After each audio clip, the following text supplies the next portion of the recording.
Oke, welcome back to my channel. Kembali lagi di YouTube channel Arul Kader.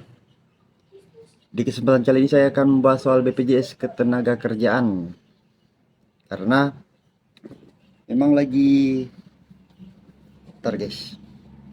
Karena emang lagi viral salah satu aplikasi dari BP Jam Sostek, yaitu aplikasi JMO, aplikasi resmi dari BP Jam Sostek untuk alternatif pencairan saldo JHT di bawah 10 juta itu sampai sekarang masih sedang melakukan peningkatan kapasitas dan tidak bisa melakukan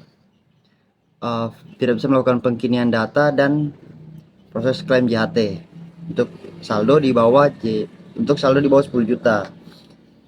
Nah, ini peningkatan kapasitas ini sudah terjadi kurang lebih 1 bulan, ya kurang lebih 1 bulan lah, 1 bulan ini sampai per hari ini masih peningkatan kapasitas, belum bisa dilakukan pengkinian data dan pengajuan klaim JHT. Nah, di sini saya sempat buka-buka internet, browsing dan saya menemukan salah satu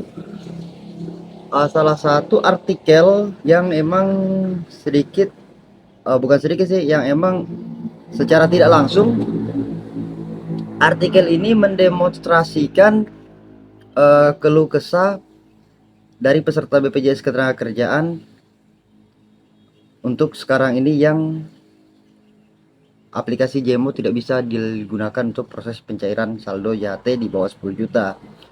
Oke, kurang lebih saya akan bacakan dan saya akan lampirkan beberapa screenshot yang telah saya simpan di artikel ini. Kalian bisa lihat di sebelah sini. Stop mengulur waktu pembayaran klaim JHT. Pembayaran klaim peserta BPJS Ketenagakerjaan, normalkan layanan klaim. Ini jelas ya, normalkan layanan klaim. Berarti di aplikasi JMO. Nah, di sini ada berapa poin. Yang poin pertama, channel klaim JMO sampai sekarang belum bisa digunakan untuk mengajukan klaim JHT. Notif yang muncul selalu fitur dalam peningkatan kapasitas. Ya, benar. Untuk JMO itu kalau kita melakukan pengkinian data atau proses klaim JHT itu tidak bisa. Ya, akan muncul fitur ini dalam peningkatan kapasitas dan diarahkan ke lapak asik. Sedangkan pengajuan lapak asik sekarang untuk jadwal video callnya itu emang lagi delay, bukan delay sih, lagi emang lama. Ya, misalnya kita pengajuan hari ini dapatnya 2 minggu atau bisa 3 minggu ke depan kita baru dapat antrian wawancara dengan petugas BPJS Ketenagakerjaan. Oh ya, untuk saya lupa menyampaikan dari awal ini, saya untuk konten ini saya mencoba untuk objektif ya, tidak memihak ke siapapun, ke A si B, enggak. Ini konten objektif, jadi untuk penilaian kalian bisa menilai sendiri dan kalian bisa tinggalkan penilaian kalian, sudut pandang kalian di kolom komentar. Oke, kita lanjut. Untuk poin kedua, channel klaim lapak asik memang bisa digunakan untuk pengajuan klaim JHT, namun jadwal antrian wawancaranya oleh cabang yang terdaftar cabang, rata-rata peserta klaim menunggu 1-2 bulan kurang lebih. Nah, ini yang saya bahas tadi.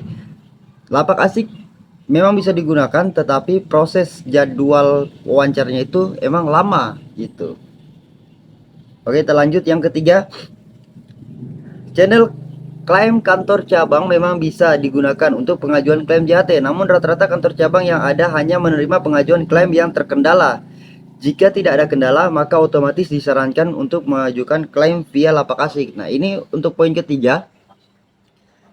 Poin ketiga ini pengajuannya offline, jadi bisa peserta mengajukan offline JHT, pengajuan saldo JHT itu offline. Tapi untuk yang ada kendala, khusus yang ada kendala seperti misalnya yang kena kode 8, kode 2, kode 1, kode 10, itu bisa diajukan secara offline dan mungkin jadwal wawancaranya atau timer cairnya itu bisa lebih cepat kalau offline. Tapi poinnya itu harus ada kendala di lapak asik gitu, harus ada kode gitu.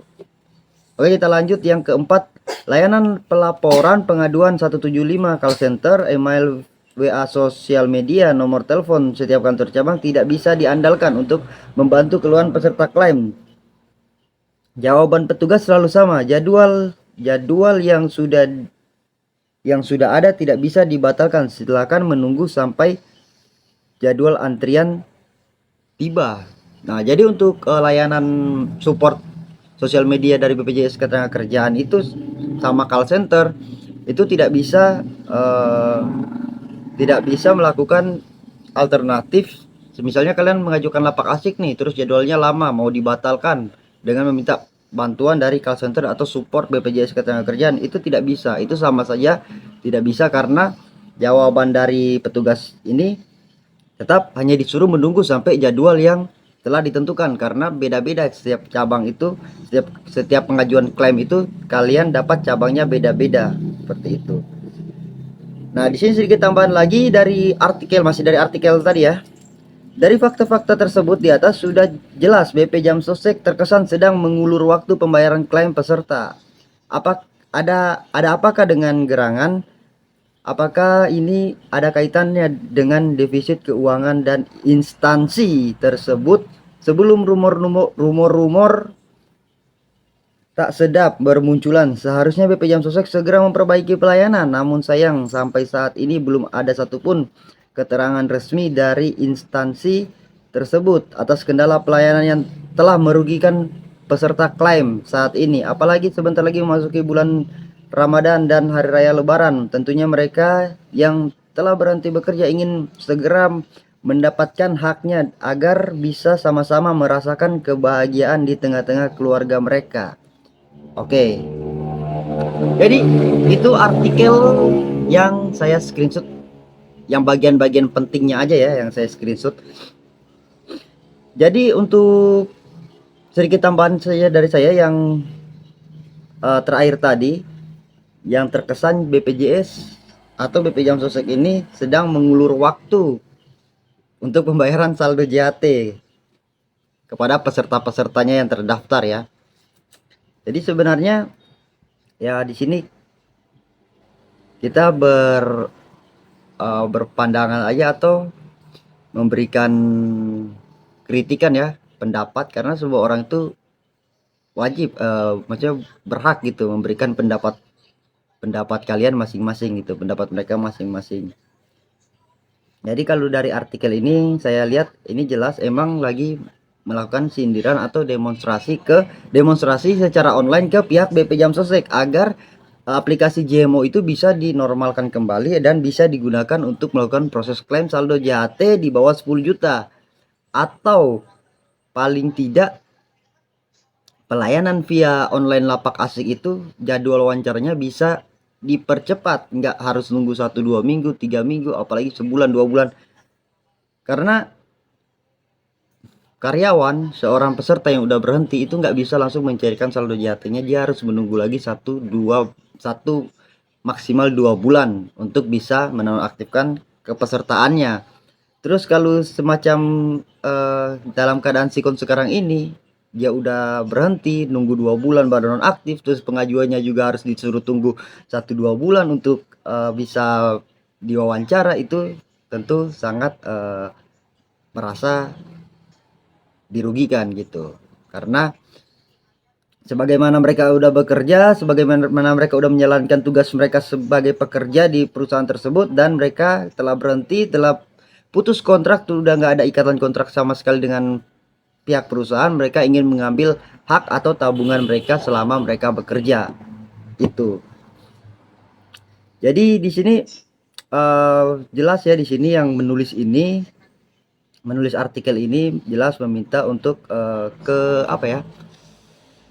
kepastian lah gitu, karena kita tahu juga kemarin, beberapa minggu kemarin, banyak yang beredar di Facebook itu katanya JMO tanggal sekian, hari sekian akan normal, tapi nyatanya sampai sekarang, sampai video ini muncul pun JMO itu belum normal, belum normal, belum bisa digunakan untuk melakukan proses klaim saldo JHT di bawah 10 juta. Itu yang artian, dalam tanda kutip, artian belum normal gitu. Sedangkan di Facebook itu sudah banyak para peserta atau masyarakat yang menyerang akun Facebook, akun support BPJS Ketenagakerjaan dengan menanyakan kepastian. gitu. Kepastian kapan JMO ini bisa digunakan kembali untuk proses klaim saldo JHT di bawah 10 juta.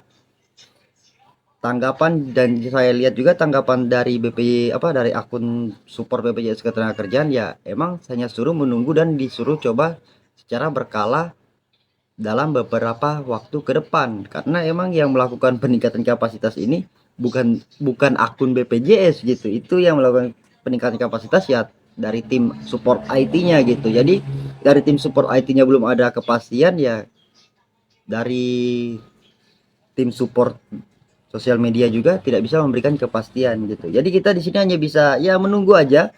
Untuk peserta BPJS Ketenagakerjaan yang ingin melakukan klaim melalui aplikasi JMO hanya bisa menunggu aja. Semoga JMO bisa cepat normal dan bisa cepat digunakan kembali untuk melakukan proses klaim saldo JHT, dan semoga saldo JHT kalian cepat cair ke rekening dan bisa menggunakan saldo JHT kalian sebaik mungkin. Oke, saya rasa cukup sampai di sini konten kali ini karena saya sudah terlalu panjang saya membahas ini. Dan jika kalian ada pendapat atau sudut pandang yang berbeda, silahkan tinggalkan di komentar, karena semua orang itu wajib memberikan pendapat dan masukan. Oke?